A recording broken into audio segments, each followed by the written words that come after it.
Scorpio Risings October 2024 shows that you are making significant changes and alterations in the way that you live your life in order to better support your mental health. So if you are excited to dive into what exactly you can expect this October for you based on your rising sign, make sure that you like, subscribe, and hit that notification bell so that you are always up to date with what the stars have in store for you. If you're new here, hi, I'm Maren. I make videos on astrology and I also make music and have movies coming out, so there might be more info on that. Around when this video comes out. But anyway, all my stuff is linked down below. Whether you want private readings from me, want to learn with me in my courses that are like not on YouTube, or listen to my music, all the things, it's linked all down below. First, we're gonna run through the astrology and then we will pull a tarot card.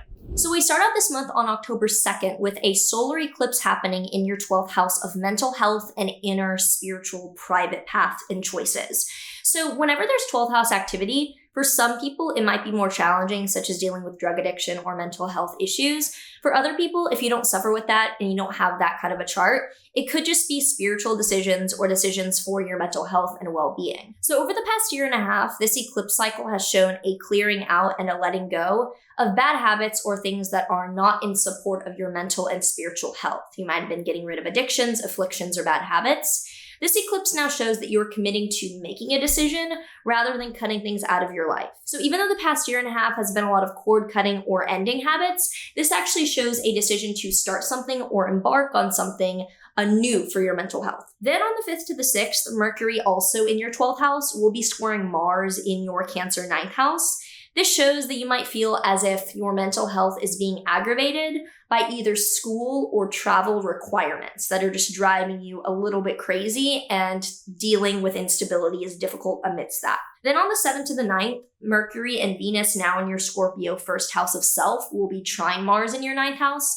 So by the 7th to the 9th, you're better at articulating and putting a message out about what it is that you need to do for school or travel to best support your own needs. On the 9th, Jupiter will station retrograde in your Gemini 8th house. So since May, Jupiter, which is the planet of growth and optimism, has been in your 8th house of investments and finances, showing that you've been growing and either literally making money to invest or growing in the awareness that you have with things like the occult or witchcraft if you're not investing right now.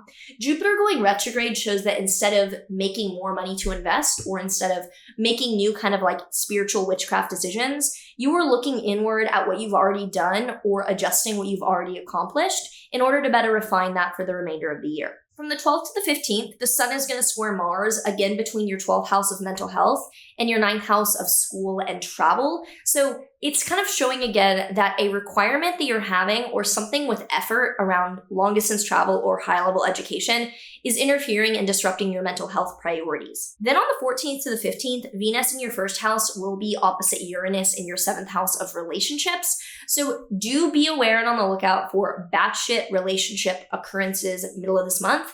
This shows more likely that it is the other party that is acting batshit and you are trying to respond.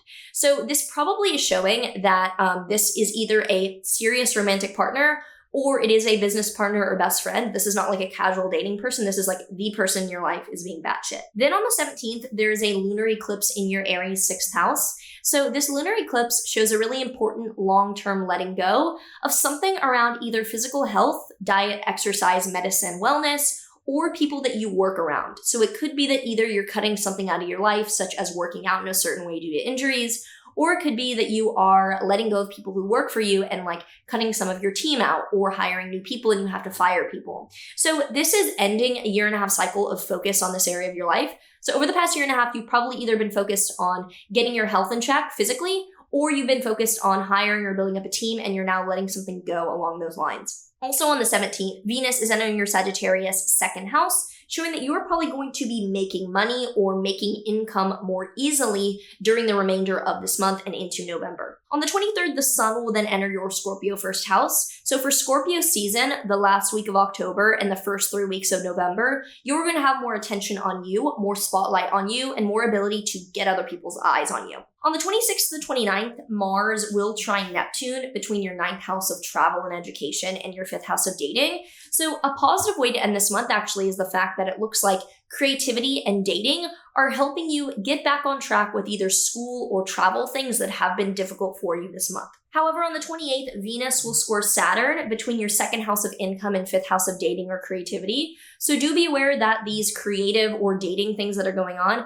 could be taking a toll on your money a little bit end of the month. We end the month on the 30th to the 31st with Mercury opposite Uranus between your first house of self and seventh house of relationships. So be aware that some of the chaotic relationship behavior might come back up in conversation or communication to end this month.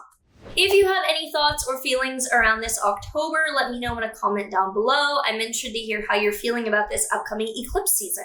The tarot card that we have here for Scorpio Risings this October is the Six of Cups reversed. So this usually shows, do not look at the past and do not try to be nostalgic or repeat it. I'm not saying don't look at the past, but this shows be careful about repeating relationship or interpersonal habits. It's not the time to reminisce and idealize and try to go back to something. If you enjoy this, make sure that you like and subscribe. Do all the other things. Share this if you know someone with this rising sign as well. It all helps, and I know that a little under 50% of you are subscribed, so let's get it closer to 100, please. You could be the person that goes up like a couple percent. It all helps. Anyway, have a good eclipse season. Enjoy your October, and I will see you in the next one. Bye.